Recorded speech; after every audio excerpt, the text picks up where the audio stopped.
feel that their sacrifice has been for something.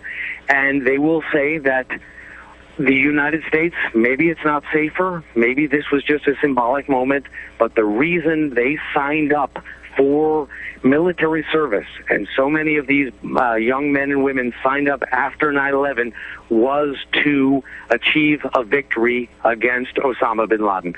This is a turning point for the global war on terrorism, and in many ways, the global war on terrorism, which has defined our generation, which has defined the way we live, every way we get on airports, we get on planes, the way we live our day-to-day life, may be changing right now. And I think this is an incredibly significant development, David.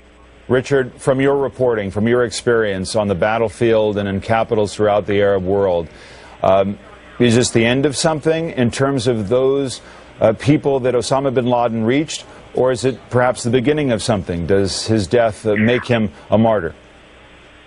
I think this is the end of something. We have seen for the last decade Salafi Islam, extremist Islam, ride an incredible crest of popularity, and now with his demise, which I assume we are going to hear the president announce very soon, we could be turning into a new phase. The Arab revolutions, which I am witnessing right here, are starting, and if the 1990s were defined by Islamic radicalism and the last decade was defined by the global war on terrorism, the next decade could be defined by a new period, which is the period of Arab democracy, the period of Arab unity. And if people assume that Osama bin Laden is dead and a new era is beginning, then I think there is a chance for not only a turning point for the U.S. foreign policy, which I mentioned before, the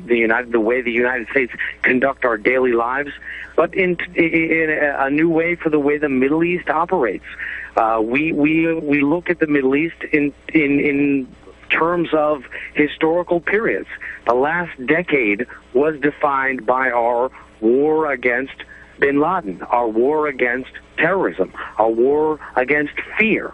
This new decade, which is being defined